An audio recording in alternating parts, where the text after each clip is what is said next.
मरकजी वजीर दाखिला अमित शाह ने सीएए को लेकर बड़ा बयान दिया है। अमित शाह ने मगरबी बंगाल के 24 परगना के ठाकुर नगर में अवामी रैली से खिताब करते हुए कहा कि कोरोना के वैक्सीनेशन के खत्म होने के बाद शहरियत तरमीमी कानून नाफिज कर दिया जाएगा।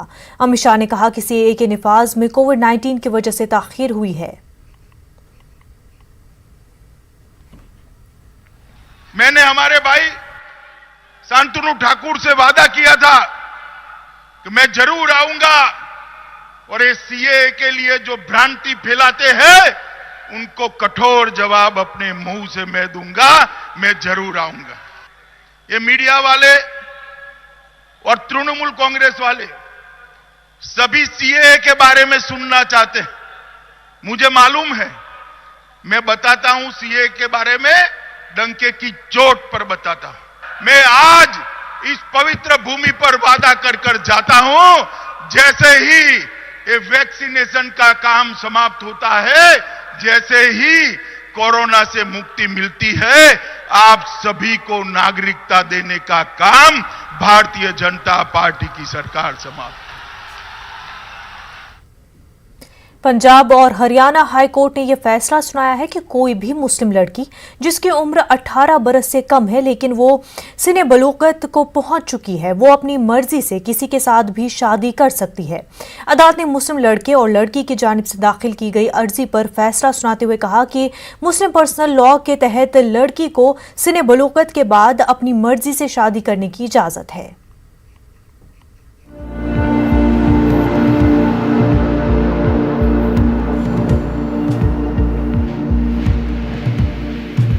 पंजाब और हरियाणा हाईकोर्ट में 36 साल शख्स और 17 साल लड़की की शादी का मामला पहुंचा था, जिसमें रिश्तेदारों की जानिब लड़की की उम्र को लेकर एतराज जताया गया था। लेकिन हाईकोर्ट ने ये कहते हुए फैसला लड़की और लड़के के हक में सुनाया कि लड़की को मुस्लिम पर्सनल लॉ के तहत बालिग होने के बाद अपनी मर्जी से किसी से भी शादी करने का हक है। इस पूरे मामले पर मुस्लिम पर्सनल बोर्ड के रुकन डॉक्टर कासिम रसूल इलियास का कहना है कि फैसला मुस्लिम शरीयत के लिहाज से बिल्कुल सही है। इस्लाम में कम उम्र में लड़की की शादी की इजाजत है, लेकिन सिने बलूगत को पहुंचने के बाद लड़की को फैसला करने का हक है।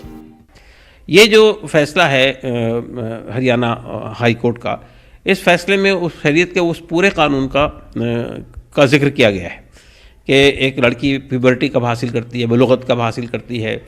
और ये बात भी उसने कही है कि अगर ज़ाहरी तौर पे प्यूबर्टी की कोई अलामत नज़र ना भी आ रही हो तो 15 साल की एज ये डिक्लेयर करने की काफ़ी है कि वो बालिग हो गई है। तो ये जो कानून शरीयत है बिल्कुल शरीयत के मुताबिक है। गुज़िश्ता कुछ बरसों में मुस्लिम ख्वातीन को लेकर काफी तनाज़ा हुआ, चाहे वो तलाक़ सलासा का मामला हो या फिर हलाला का या फिर कम उम्र की शादी का। 18 साल से कम उम्र में लड़की की शादी को लेकर कासिम रसूल इलियास का कहना है कि लड़का हो या लड़की, किसी की भी उम्र कम ज्यादा हो, इस पर शरीयत में कोई रोक टोक नहीं है। इस्लामी शरीयत में जो यानी ये जो शादी हुई है इस्लामी शरीयत के मुताबिक है, इसमें कोई चीज़ गलत नहीं है। और इसी बुनियाद पर मोहम्मदन लॉ जो इस वक्त मुल्क में लागू है और पर्सनल लॉ, मुस्लिम पर्सनल लॉ जो मुस्लिम मुल्क में लागू है, उसी की बुनियाद पर कोर्ट का फैसला है और मेरे नज़दीक बिल्कुल सही फैसला है। मुस्लिम ख्वातीन में अपने हुकूक को लेकर बेदारी की कमी देखी गई। ऐसे में इस मामले में अदालत का फैसला मुस्लिम ख्वातीन को उनके हुकूक को लेकर बेदार करने वाला है। मुल्क के कानून में लड़की की शादी की उम्र 18 साल कम से कम होनी चाहिए, जबकि लड़की की शादी की उम्र कम से कम 21 साल होना चाहिए। मुस्लिम समाज में भी आम तौर से इसी पर अमल होता है। हाई कोर्ट का ये फैसला एक ख़ास पस मंज़र में आया है और उसको इसी पस मंज़र में देखा जाना चाहिए। कैमरामैन अलील के साथ खुर्रम शहजाद, न्यूज़ 18 दिल्ली। मुंबई यूनिवर्सिटी के शोबे उर्दू ने लॉकडाउन के बाद एक नए जोश और जज्बे के साथ शुरुआत की है। लॉकडाउन के बाद शोबे उर्दू की कोशिशें समरावर भी साबित हो रही हैं। इस साल गुज़िश्ता साल के मुकाबले बड़ी तादाद में तलबा और तालिबात ने शोबे उर्दू का रुख कर रहे हैं।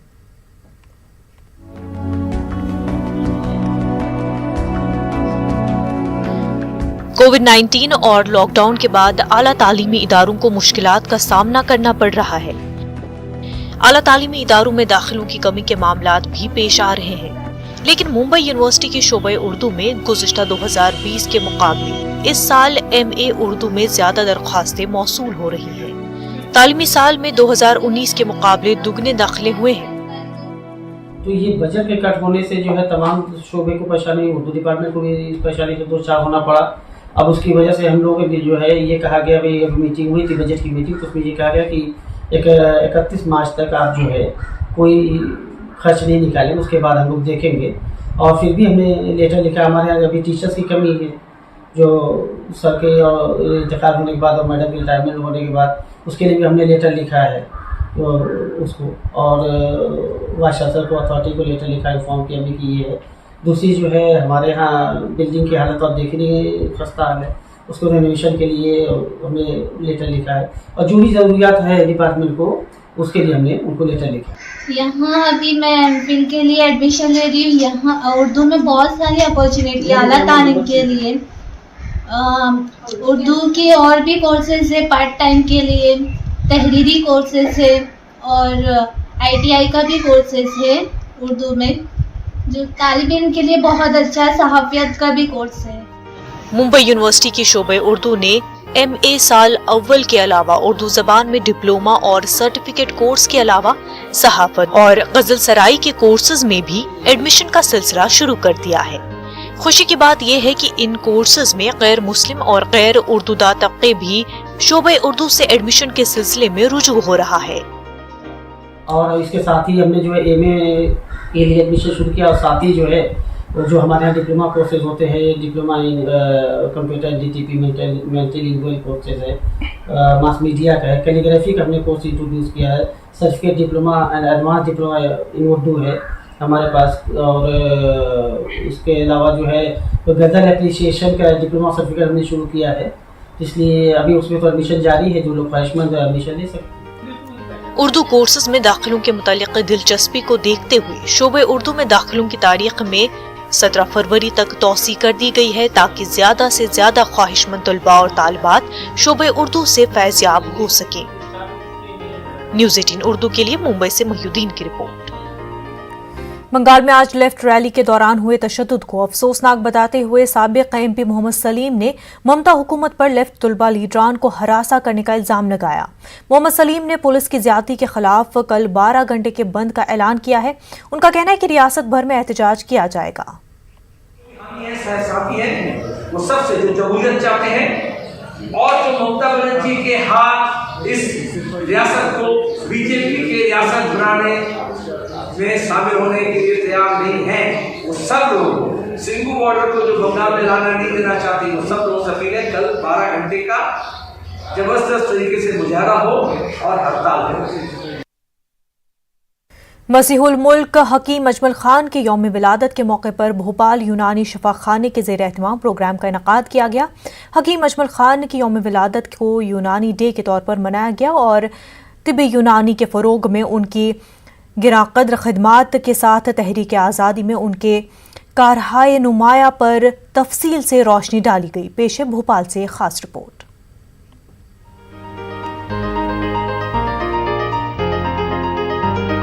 मसीहुल मुल्क हकीम अजमल खान की विलादत 11 फरवरी 1868 को दिल्ली में हुई और 29 दिसंबर 1927 को उन्होंने अपनी जिंदगी का आखिरी सफर भी दिल्ली में ही तमाम किया। हकीम अजमल खान एक मुफक्किर, मुदब्बिर, शायर, माहिर तिब और तहरीक आज़ादी के सफ़े अव्वल के लीडरों में थे। इनकी यौम विलादत को मुल्क भर में यूनानी डे के तौर पर मनाया जाता है। भोपाल यूनानी शिफाखाना के ज़ेर तमाम हर साल यूनानी डे के मौके पर बड़ी तकरीब का इनकाद किया जाता रहा है, मगर इस साल कोविड-19 की वजह से मुख्तसर प्रोग्राम का इनकाद करके हकीम अजमल खान की हयात और खिदमत पर रोशनी डाली गई। वक्त ये मिलता कि हकीम अजमल जो साहब थे वो गरीबों की फ्री इलाज किया करते थे, और अमीरों से या नवाबों से उस टाइम के ज़माने में 500 रुपये वो वसूला करते थे, उसको भी गरीबों की उसमें इलाज में खर्च कर दिया करते थे। यही सबक मिलता है कि हमें भी गरीब आवाम को अच्छे से देखना चाहिए, पैसे के वो नहीं करना चाहिए कि वो फीस देगा या नहीं देगा। अपनी तरफ से जितनी हमसे कोशिश हो सके उसका अच्छे से इलाज करना चाहिए। हकीम अजमल खान ने न सिर्फ तिब के फरोग के लिए अपनी अजीम खिदमत अंजाम दी, बल्कि इन्होंने इंडियन सिस्टम ऑफ मेडिसिन को जिस तरह से फरोग दिया था, उसी की रोशनी में आज भी तहकीक जारी है। हकीम अजमल खान की तिब और तहरीक आज़ादी में की गई अजीम खिदमत के बारे में दानिश्वर कुछ इस अंदाज में रोशनी डालते हैं। मुझे लगता है कि आज के दौर में अगर कोई सबसे ज़्यादा समझा जाए और काबिल माना जाए तिब्बे यूनानी के हवाले से भी और आज़ादी की तहरीक के हवाले से, तो अजमल साहब का नाम में नामी जो है सबसे ऊपर रहेगा, सर फहरिस्त रहेगा। उन्होंने तिब्बे यूनानी के फ़रोग़ के लिए जो कुछ किया वो ना सिर्फ बाइश फ़ख्र है बल्कि पूरी दुनिया में याद रखा जाएगा। एक छोटा सा वाक़या मैं उनका बता देता हूँ कि आज दुनिया में जितनी भी मॉडर्न मेडिसिन की कहानी सुनी जाती है उसमें बहुत बड़ा रोल जो है वो हर्ब्स के अल्कलाइड यानी उनके अज्जा निकाल कर उनका इस्तेमाल है। मिनी कैंप की शक्ल में कैंप किया है हमारे शिफाखाने के अंदर ही। कोविड की वजह से हम बड़ा कैंप नहीं कर सके। हम आशा करते हैं कि आइंदा साल हालात बहुत अच्छे होंगे और इंशाल्लाह हम एक बड़ा कैंप करेंगे। और इससे हमें बड़ा इस आज के दिन बहुत खुशी है कि मसीहुल मुल्क हकीम अजमल खां साहब, जिन्होंने ना सिर्फ तिब की खिदमत की बल्कि इंसानियत की खिदमत की, आज़ादी की जंग में रोल अदा किया, बहुत अहम रोल अदा किया, तो ऐसी शख्सियत जो कि अपने नाम और निशान के साथ काफ़ी चीज़ें छोड़ गई है, तो हम उनको आज याद करके बहुत खुश हैं। सबको मुबारकबाद देना चाहते हैं। यूनानी डे के मौके पर भोपाल यूनानी शिफाखाना में मुफ्त कैंप का भी इनेकाद किया गया। मरीजों की न सिर्फ तशखीस की गई बल्कि इन्हें मुफ्त दवाएं भी तकसीम की गई। इस मौके पर हकीम अजमल खान की बरसी पर 29 दिसंबर को बड़े प्रोग्राम के इनेकाद का ऐलान किया गया ताकि नई नस्ल को हकीम अजमल खान की हयात और खिदमत से वाकिफ कराया जा सके। न्यूज़ 18 उर्दू के लिए भोपाल से मेहताब आलम की रिपोर्ट। समाज से सूद की लानत को ख़त्म करने के लिए जमात इस्लामी हिंद की जानिब से रियासत के मुख्तलिफ शहरों में गैर सूदी मालियाती इदारे कायम किए जा रहे हैं। इसी ज़मन में 4 साल कबल नांदेड़ में भी राहत क्रेडिट को ऑपरेटिव सोसाइटी के नाम से एक इदारा कायम किया। राहत क्रेडिट कोऑपरेटिव सोसाइटी जिला नांदेड़ के चौथे सालाना इजलास में कई नई स्कीमों का ऐलान किया गया। साथ ही लॉकडाउन के मुश्किल हालात में इदारे पर बढ़ने वाले असरात की भी जानकारी दी गई और मुश्किल हालात में भी गैर सूदी कर्ज देकर छोटे कारोबारियों को माशी तौर पर खुद कफील बनाने के लिए की गई कोशिशों को मालूमात दी गई। यहाँ पर राहत कोऑपरेटिव क्रेडिट सोसाइटी के सालाना इजलास में शिरकत का मौका मिला और इत्तेफाक ये कि इसके इफ्तिताह के वक्त भी मेरा आना हुआ था। मैंने देखा कि 10 गुना बढ़ गया है मामला अल्हम्दुलिल्लाह, और ये 300 से लेके अब जो है ना 5559 मेंबर तक जो है यहाँ पर हुए हैं। बड़ी खुशी हुई देखकर और नई नई स्कीमात जो आई हैं, और यहाँ जो पूरी रिपोर्ट भी बड़ी गौर से मैंने सुना और इसकी कॉपी भी मैंने अपने साथ लिया हूँ। बहुत ही अच्छा काम है। इसी तरीके से हम पूरे मुल्क की तामीर कर सकते हैं, उनको रास्ता बता सकते हैं। अभी जो हमारी मुहिम चली थी इसमें मैंने लोगों से कहा हम ये सब कर रहे हैं, आपके पास ऐसा कोई प्रोजेक्ट है क्या? तो बिरादरान वतन ने कहा कि नहीं साहब, आप जो बता रहे हैं वो बहुत ज़्यादा है, हम इस पर गौर करेंगे। अल्हम्दुलिल्लाह राहत क्रेडिट कोऑपरेटिव सोसाइटी ज़िला नांदेड़ की जानिब से ये पोस्ट लॉकडाउन हमने क्या की है कि जो हमारे लोन होल्डर है, शेयर होल्डर है, जिनके कारोबार मुतासिर हो गए थे, जो छोटे कारोबार करते हैं, लॉकडाउन की वजह से 4-6 महीने उनका कारोबार बंद था, तो हमने उनको कोशिश की है कि उनको राहत सोसाइटी पे बुला के उनके कारोबार की नोयत और उनके ज़रूरत को देखते हुए हमने कोशिश की है कि उनको कुछ कैपिटल फराहम किया जाए ताकि अपना कारोबार फिर से शुरू कर सके और अपने कारोबार में बेहतरी लाए। नाज़रीन, वक्त हो गया एक छोटे से ब्रेक का।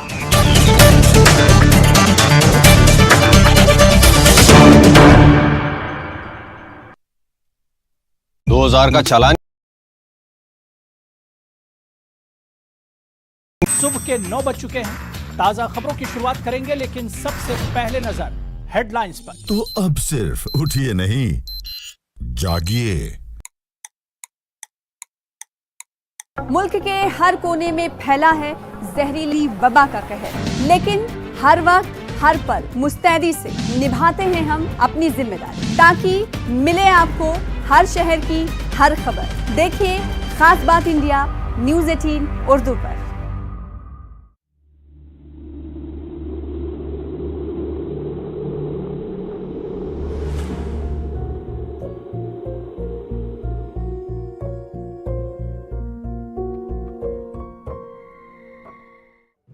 नेटवर्क 18 ला रहा है इस दौर की सबसे बड़ी खबर, कोरोना से सबसे बड़ी जंग। 1200 रिपोर्टर, 20 चैनल और 15 भाषाएं। हम बाहर निकलते हैं ताकि आप घर पर रह सकें। 55 करोड़ दर्शकों के भरोसे का शुक्रिया। नेटवर्क 18 ग्रुप, भारत का सबसे बड़ा मीडिया नेटवर्क। अखबार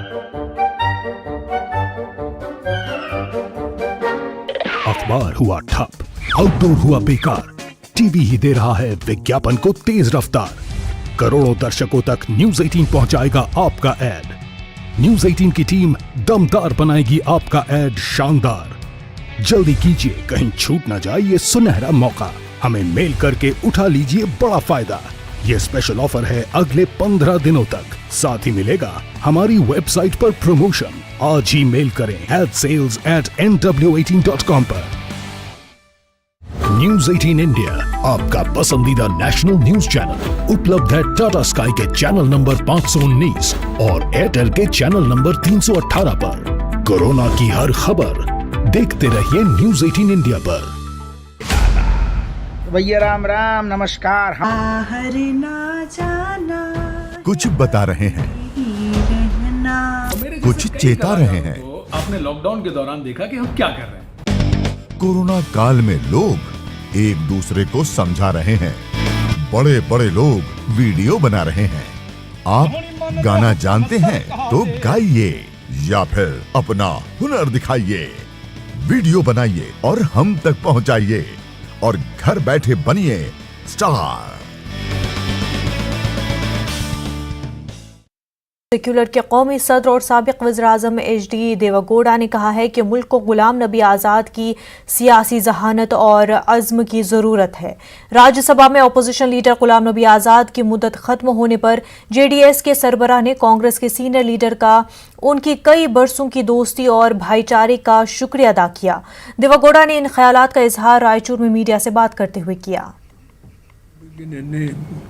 ಪ್ರಧಾನಮಂತ್ರಿಗಳು ಅವರ ಭಾವನೆ ಹಂಚಿಕೊಂಡಿದ್ದಾರೆ। ಪಕ್ಷಾತೀತವಾಗಿ ನಾವು ಹೊರಗಡೆ ಹೊಡೆದಾಡಬಹುದು, ಆದರೆ ಒಬ್ಬ ವ್ಯಕ್ತಿತ್ವದ ಬಗ್ಗೆ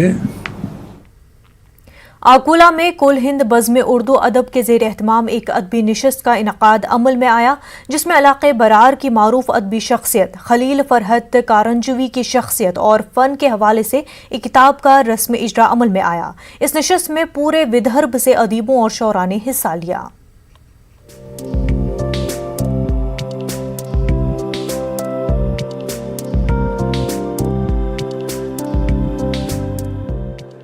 इलाक़े बरार यानी विदर्भ की ज़मीन हमेशा से ही उर्दू के लिए ज़रख़ेज़ रही है।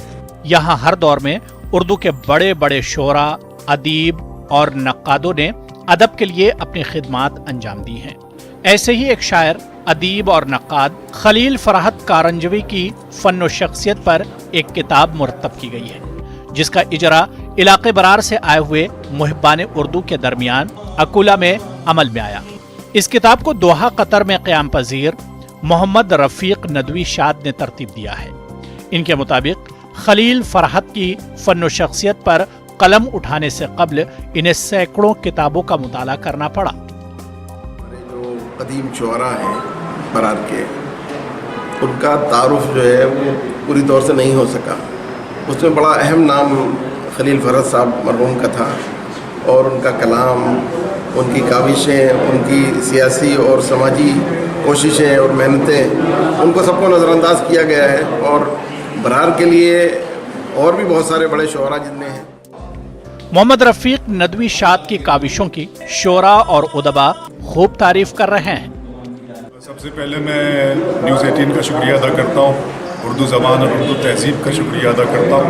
उर्दू ज़बान और तहज़ीब के हवाले से, जिस हवाले से हम लोग हर मोड़ पर इकट्ठे होते हैं ज़िंदगी के इस सफ़र में, और आज ये मौका फिर अल्लाह ने लाया है। बहुत फ़ख्र की बात है कि एक ज़िम्मेदार, एक खुशफ़िक्र वक्ते और मुरत्तिब ने एक अच्छे शायर के काम को यकजा किया, उन पर लिखे गए मज़ामीन को इकट्ठा किया।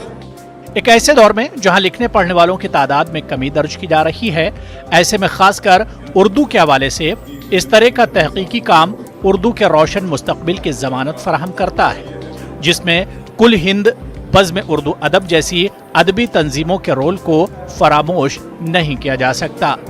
न्यूज़ 18 उर्दू के लिए अकुला से रिजवान खान की रिपोर्ट। हज़रत ख्वाजा मोइनुद्दीन चिश्ती रहमतुल्लाह अलैह के 890वें उर्स के मौके पर मुल्क भर से मस्त मलंग छड़ी दहली में जमा होकर हज़रत कुतुबुद्दीन बख्तियार काकी रहमतुल्लाह अलैह की रस्म को गुज़िश्ता 808 सालों से रिवायत के तौर पर निभाते हुए आज भी मलंग मस्त होकर रबीउस्सानी की चांद रात अजमेर दरगाह पहुंचकर उर्स शुरू होने की रस्म पूरी करते आ रहे हैं। गुज़िश्ता 16 बरसों से सर्वधर्म एकता समिति की जानिब से तमाम मस्त मलंगों को हार पहनाकर उनकी हौसला अफजाई की जाती है। इस मौके पर समिति के जरिए लंगर और मेडिकल कैंप भी मुनक्किद किया जाता है। समिति के ज्वाइंट सेक्रेटरी रफीक कादरी ने बताया कि आने वाले अकीदतमंदों के पांव की तेल से मालिश भी समिति के अरकान के जरिए की जाती है। समिति द्वारा ये कार्यक्रम पिछले 16 वर्षों से किया जा रहा है। हमारे समिति के जो संस्थापक थे मरहूम सैयद अरशद अली बाबा साहब, उनका एक उद्देश्य था कि मानव सेवा भी ईश्वर पूजा है, तो यह मानवता की सेवा होती है और ये सेवा पिछले 16 वर्षों से करे आ रहे हैं। सरकार से यही दुआ है जितने भी हिंदुस्तान में हमारे भाई बंधु इखलास मोहब्बत सबकी बनी रहे और गरीब नवाज के सत्ते में सबको फतह मिले और सबकी हाजतें मुरादें पूरी हो और कोरोना की बीमारी से गरीब नवाज शिफा अता फरमाए। आपका नाम बताइए। हाजत मुरादों से दुआ करते हम सब पूरा लोग आए।